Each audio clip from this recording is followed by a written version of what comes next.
Vous écoutez la radio Campus, Alma Mater, c'est l'heure du journal.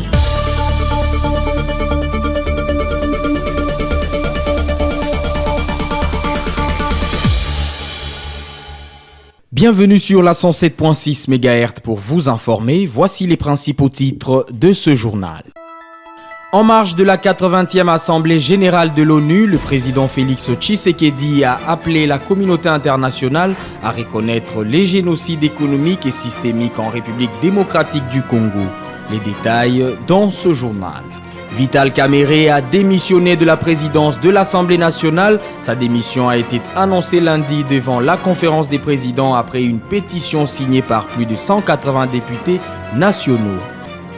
Interdiction de procéder aux inscriptions au niveau de 3e cycle dans tous les établissements de l'enseignement supérieur et universitaire de la République démocratique du Congo, annonce faite par la ministre de l'Enseignement supérieur et universitaire, Recherche scientifique et innovation, Marie-Thérèse Sombo. Voilà tout pour le sommaire, une fois de plus, bienvenue dans ce journal. Vous êtes branchés sur la radio Campus Unikin, la radio du savoir, sur 107.6 MHz, votre radio. Comme je l'ai annoncé au sommaire à New York, en marge de la 80e Assemblée générale de l'ONU, le président de la République Félix Tshisekedi a appelé la communauté internationale à reconnaître les génocides économiques et systémiques en RDC, dit Génocoste, qui sévit depuis plus de 30 ans. Il a dénoncé des crimes commis avec une intention génocidaire et plaidé pour la création d'un mécanisme international chargé des vérités, d'enquête et des coopérations judiciaires. La conférence des presses organisée par la mission permanente de la RDC auprès des Nations Unies a rassemblé des diplomates, des scientifiques, la diaspora congolaise et la première dame Denise Nyakeru Tshisekedi. Parce que la prévention exige d'abord la nomination des crimes et la reconnaissance des victimes. Parce que la stabilité de toute une région dépend de la capacité à dire le vrai, à juger le criminel, à réparer l'irréparable et à garantir la non-répétition. À cet égard, nous réaffirmons notre ancrage dans la Convention pour la prévention et la répression du crime de génocide du 9 décembre 1948 et dans l'ensemble des instruments pertinents du droit international. Notre démarche est conforme à ces principes. Elle vise la vérité, elle exige la justice et elle appelle à la réparation. À la chambre basse du Parlement, Vital Kamerhe a démissionné de la présidence de cette institution. Sa décision a été annoncée lundi devant la conférence des présidents après une pétition signée par plus de 180 députés nationaux de la majorité et de l'opposition. Les élus lui reprochent une gestion jugée solitaire et autoritaire, un manque de transparence dans l'utilisation de moyens financiers et une convocation sélective des plénières. C'est ici le moment de vous annoncer ou de confirmer effectivement ce que le président de la commission, Peter Kazadi, a dit tout à l'heure. J'ai donc, en âme et conscience, décidé devant 110 millions de Congolais de considérer que ma petite personne ne doit pas bloquer une grande institution comme l'Assemblée nationale. J'ai donc décidé de déposer ma démission. Que l'Éternel, Dieu des armées, miséricordieux, accorde la sagesse, la force nécessaire à celui qui va me succéder. Pour relever ce grand défi, je vous invite, vous tous, à lui apporter tout votre soutien.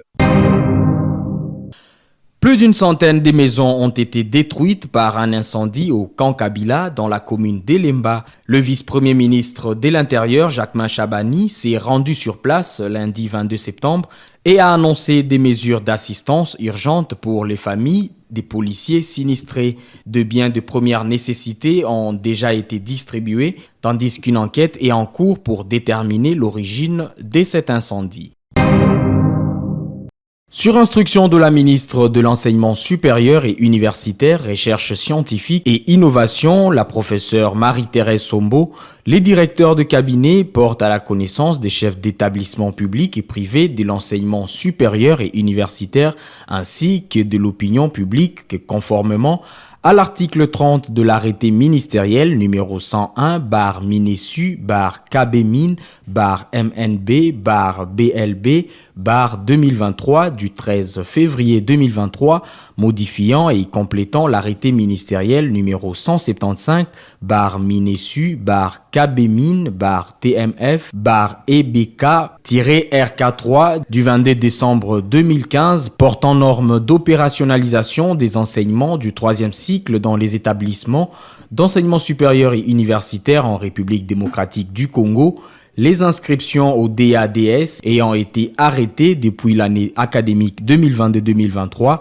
les apprenants concernés sont tenus à terminer leur cursus au plus tard l'année académique 2027-2028, compte tenu de la publication imminente de la nouvelle réglementation sur l'organisation de la formation doctorale par la tutelle. Il est strictement interdit de procéder aux inscriptions au niveau de troisième cycle dans tous les établissements de l'enseignement supérieur et universitaire de la République démocratique du Congo. La faculté des sciences et technologies de l'université de Kinshasa annonce l'organisation du concours d'admission prévu le 4 et 5 octobre 2025. L'épreuve portera sur le mathématique, les statistiques et l'informatique, ainsi que la physique et la technologie. Ces concours est obligatoire pour tous les candidats.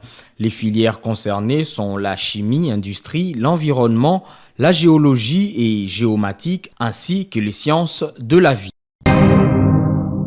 À l'occasion de la Semaine nationale de la pharmacie, le Conseil national de l'ordre de pharmaciens, à travers son conseil provincial de Kinshasa, organise avec la NEP RDC la journée mondiale du pharmacien le 25 septembre 2025 au chapiteau de l'université de Kinshasa, placé sous les thèmes international Pensée santé, Pensée pharmacie et le thème national l'apport de médicaments dans la réussite de la couverture santé universelle en RDC. Défis et perspectives. On écoute à cet effet Albert Okeke, président des étudiants en pharmacie. La semaine pharmaceutique est un cadre de réflexion, de sensibilisation et d'action que nous organisons pour renforcer la place du médicament dans la couverture santé universelle. Vous savez que la CSU suppose que chaque citoyen ait accès sans exclusion et sans charge financière excessive à des soins de qualité incluant le médicament. Or, en RDC, nous faisons face à plusieurs défis, comme faible disponibilité de médicaments, variation des prix, circulation des produits contrefaits, rupture des stocks et faible production locale. Alors, cette semaine sera donc l'occasion de réunir les professionnels de santé, les autorités, les étudiants et le partenaire pour réfléchir ensemble aux solutions concrètes. Nous devons améliorer la réglementation, renforcer l'approvisionnement, garantir la qualité et surtout rendre le médicament accessible à tous. En d'autres termes, il s'agit d'une semaine scientifique et citoyenne au service de la santé publique et du droit fondamental à la santé pour tous.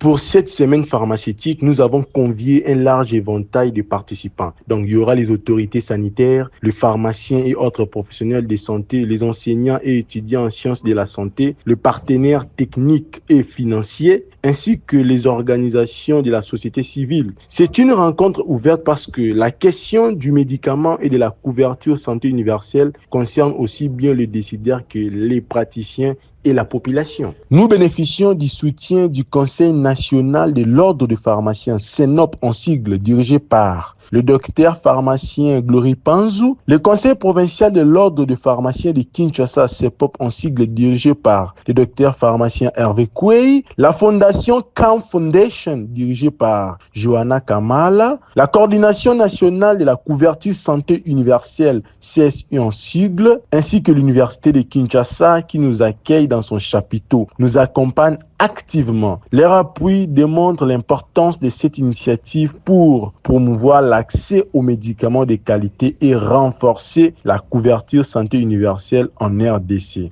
La semaine pharmaceutique se tiendra du 22 au 27 septembre 2025. Donc, le point culminant sera le 25 septembre à l'occasion de la Journée mondiale des pharmaciens où une grande conférence rassemblera les professionnels, les autorités sanitaires, les étudiants et le partenaire au chapiteau de l'Université de Kinshasa. Et nous allons finir le 27 septembre avec une soirée de gala. Donc, le 22, on commence avec donc lancement officiel. Le 23, atelier d'échange au sein de la bibliothèque de la faculté des sciences pharmaceutiques. Le 25, comme évoqué, journée mondiale de pharmacie. Il y aura une grande conférence dans les chapiteaux de l'université. Le 26, on fera une campagne de sensibilisation. Nous allons descendre dans des quartiers pour sensibiliser la population. Et puis le 27, comme évoqué, ça sera une soirée de gala. L'Université de Kinshasa organise du 10 au 14 novembre la première édition du Festival du Livre de la Colline, FELICO en sigle. Éditeurs et diffuseurs sont invités à y participer dans l'espace dit trafic entre les bâtiments administratifs et l'entrée principale du campus. Des stands de 9 mètres carrés et de 4,5 mètres carrés sont disponibles respectivement à $100 américains et $50 pour les 5 jours avec paiement à la caisse centrale de l'université. L'événement coordonné par les éditions universitaires africaines bénéficie d'un secrétariat ouvert dès le 21 septembre 2025 jusqu'à la fin novembre pour tout accompagnement.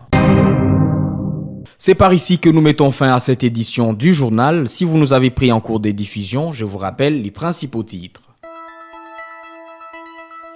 En marge de la 80e Assemblée générale de l'ONU, le président de la République Félix Tshisekedi a appelé la communauté internationale à reconnaître les génocides économiques et systémiques en RDC.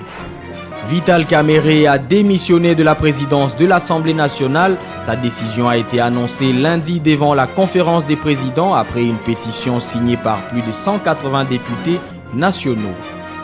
Interdiction de procéder aux inscriptions au niveau de 3e cycle dans tous les établissements de l'enseignement supérieur et universitaire de la République démocratique du Congo, annonce faite par la ministre de l'Enseignement supérieur et universitaire, Recherche scientifique et innovation, Marie-Thérèse Sombo. Ce journal est complètement terminé, mise en onde par Emmanuel Boutella, concours rédactionnel Jean-Paul Koutoumissa, Merveille Ngaloula, Divine Gomba et Monska Bamba. À la technique, Sylvain Chizungu, Jason Loudem, sous la supervision de Luxen Kinoumou. Restez branchés sur la 107.6 MHz, la radio campus Alma Mater, la radio du savoir.